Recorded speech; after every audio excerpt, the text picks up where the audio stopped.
Hi guys, Tiffany here. Want to share a little new information about my juvenile rainbows.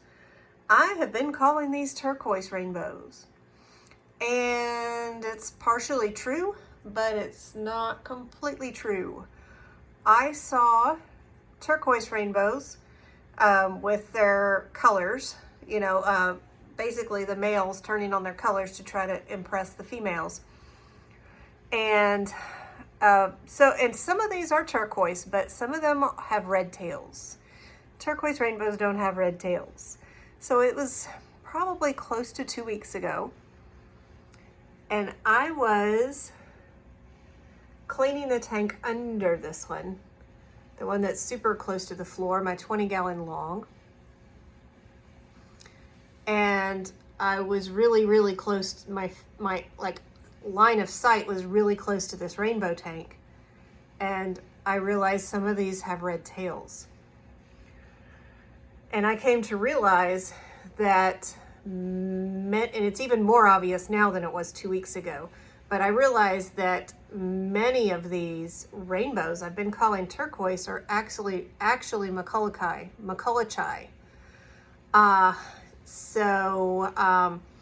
Basically all of the rainbows in the tank downstairs, the main rainbow tank, were breeding in the spawning mop, even though I only saw the turquoise mainly with their, their colors, their stripe down the, I guess you'd say the head of the male, or basically from the nose to the top fin, down part of the back. It's really an incredible sight. I had never seen anything quite like it. And it took me a minute to realize what it was. But even though I only saw the turquoise, there are MacCullochi in here, really, I think, the majority of them. There are some turquoise, and then there's also some dwarf neon rainbows. So there's quite a few in here that have red tails because they're either the MacCullochi or they are males of the dwarf neon rainbows. So I will try to get you a little bit closer so you can see better. But some of the smaller ones seem to be the dwarf neon rainbows, like some of the ones at the back there. And then the turquoise have a line across them, but no red tail. Then the red tail with the lines through them are the MacCullochi. So yeah, it's getting to be really interesting to look through here and see the different types of rainbows. And it's really kind of neat. It's taken, gosh, how old are these? These are probably 2.5 months old, roughly. And I'd say some of the larger ones are probably, it's difficult to say, maybe 1.25 inches, maybe almost 1.5 inches. There's maybe one or two. Well, it depends. Golly.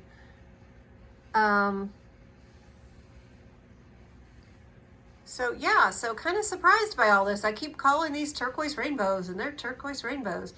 And it's taken, 2 months, give or take a little, well, give maybe a little more, to really be able to say with some certainty what they are.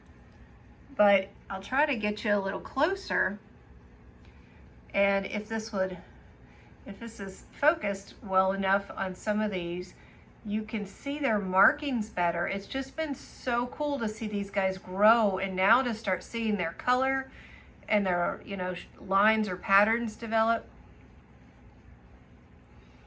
So that's what's going on. We've got a tank full of 3 different kinds of rainbows. But it's, it was kind of an accident. I wasn't trying to breed these guys. I put some spawning mops in the rainbow tank to try to spawn the rummy-nosed tetras. And everything except the rummy-nosed tetras spawned pretty much. Well, all the rainbow fish, not the tetras, not the cory cats. But I think it's cool. I think it's really neat. So I don't know if you can see, but like this guy I think is a turquoise right there that has the stripe but no red tail. Well, actually I think he went to the back. But then the red tail with the stripes is a MacCullochi. Some of the smallest ones seem to be dwarf neon rainbows. And here's one. Oh, he just went off the top, out of the view of the camera. But some of the smaller ones that seem to be the dwarf neon rainbows, you can kind of see some red tails and some yellow tails, so tell the difference between the males and the females there. At least they're starting to develop. So it's just so cool to be able to watch these guys.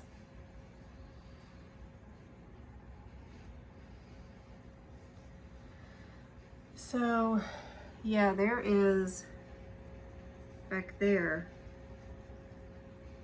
some of the smaller ones, or the dwarf neon rainbows.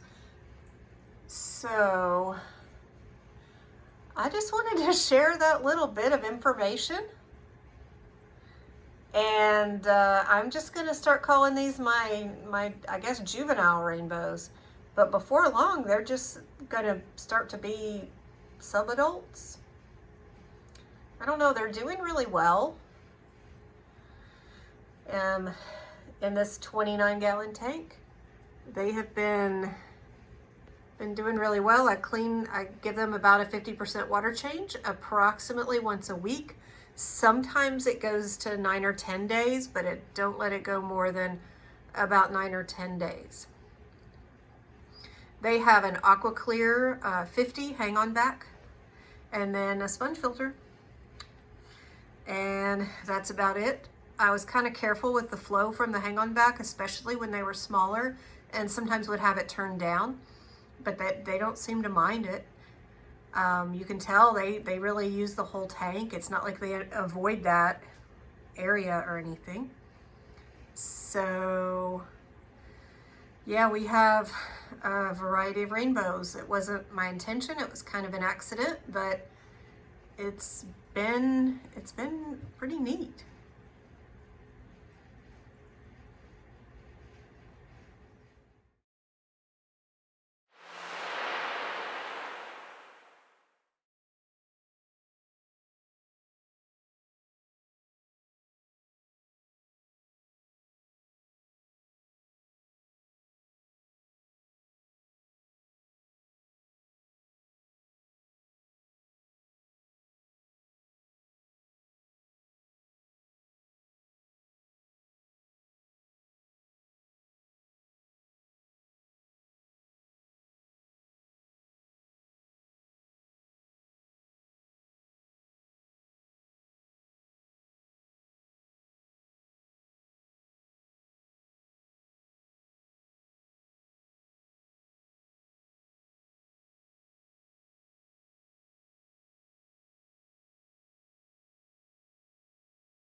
This is the newest batch of baby rainbows, rainbow fry.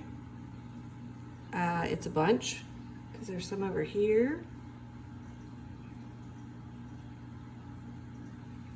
And then there's some over here.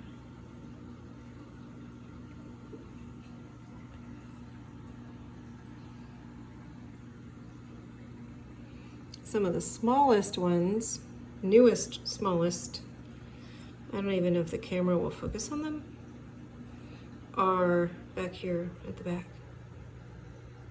I don't even know if you can hardly see the smallest ones. They're so little, they're like a little sliver.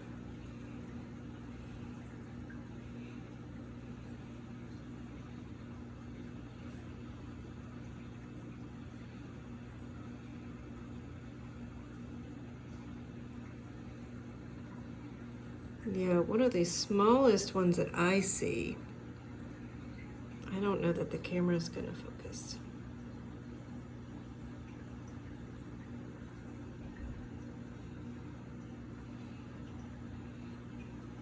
You can kind of see a little dot where their eyes are.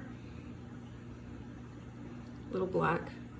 But you can tell some of them are bigger and some of them are smaller. And there's still 4 mops in here. There were 2 that I took out already that have hatched. So how long have these guys been in here? Almost 2 weeks. Some of the larger ones are up here.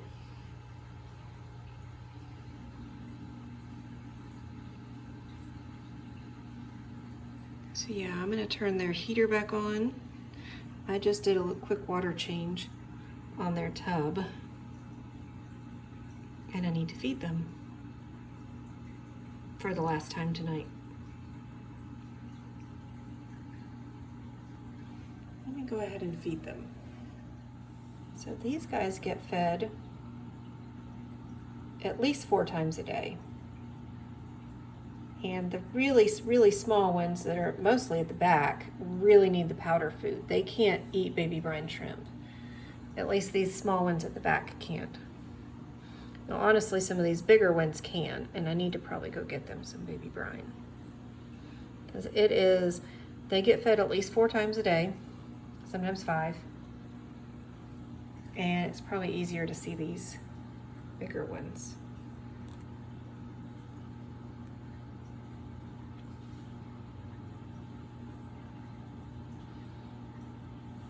So I'll probably feed them a little too much. And then the snails, like this huge snail down there. There's a couple of big snails in here for it. Right now I only see one really big one. But some of these snails have poops bigger than the little baby rainbow fish when they first hatch. Seriously. I just use the Python to get a lot of the mess in here is from the snails, but the snails clean up like what is left that the baby fish don't eat. But I want to be sure that I feed them plenty, and that even the tiniest little ones get, you can kind of see from this perspective, they're on top of the green or the green's behind them. Some of the tiniest ones. Need to be sure everybody gets enough food, or I don't know that they'll do very well. So the snails clean up the extra, and some of the snails get really big because, you know, this tub's getting fed 4, sometimes 5 times a day. And probably a little too much, just to err on the side of caution. So what I fed them tonight, this is freeze-dried Cyclops that I have put in this little squeeze bottle just to make it easier to feed. So there are actually 4 types of rainbows in this tub. There's the same 3 types that we saw upstairs in the juveniles that are about 2.5 months old. And there's 1 extra.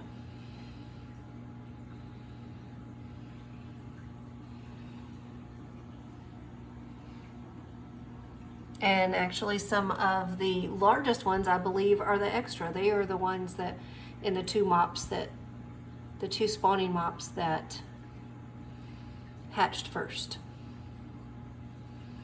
So I'm thinking some of these are 2 weeks old on Tuesday. Yeah, Tuesday. So today is Sunday. So some of these oldest ones are almost, even though they're still so small, they're almost 2 weeks old. And some of the smallest probably just hatched in the last couple days, like even in the last day or 2. That's why some of these mops are still in there. So, yeah, that's what's going on.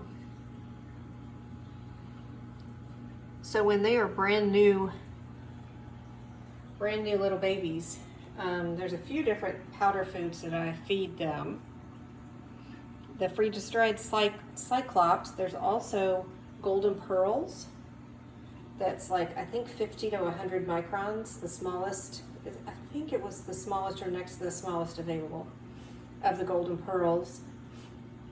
And then I also feed them Repashy. I think it's called Community Plus, but I don't mix up the Repashy. I just feed it to them as the powder. And then I just got something new that's a powder food. I think it's called Sarah Micron. Let me check it out and see what it is. I just got this. Oh, it's not. There we go. Sarah Micron. Yes.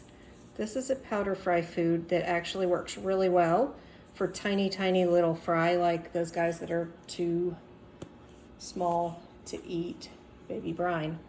It's kind of a green color, but I will put it,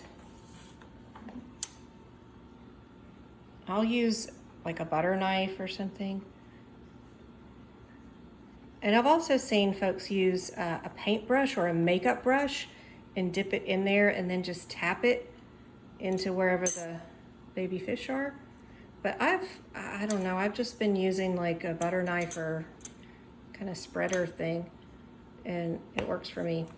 So I think that's the main stuff. And then from there, they, after about, I'd say 7 to 10 days, they can eat the aquarium co-op fry food.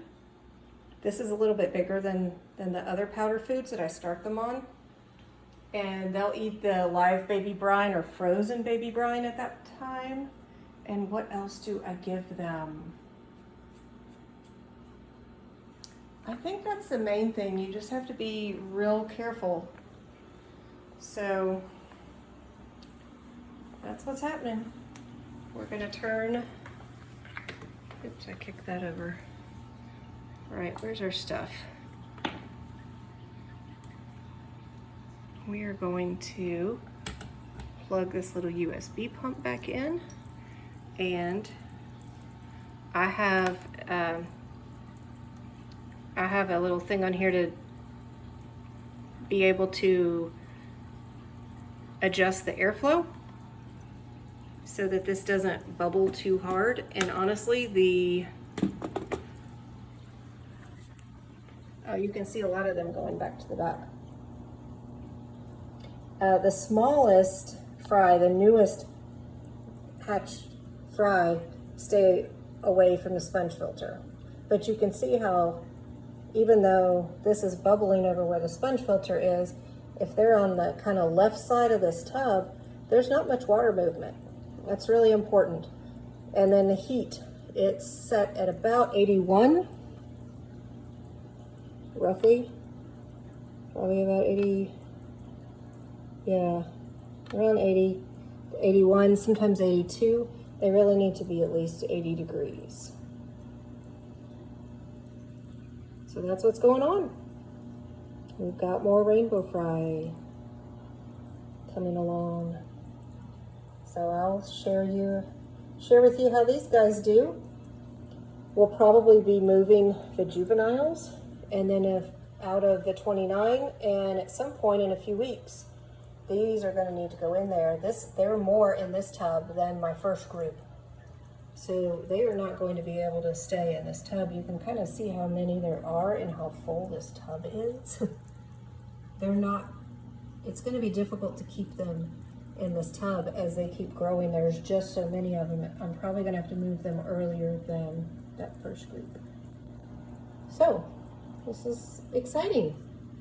That I kind of feel a little bit like I know what I'm doing this time, because this is the second round. It's the second round, and it's going well. And I know what to feed them and know what to do, and seems to be working the second time too. So I'll let you know how it goes. Keep you updated. Thanks for watching.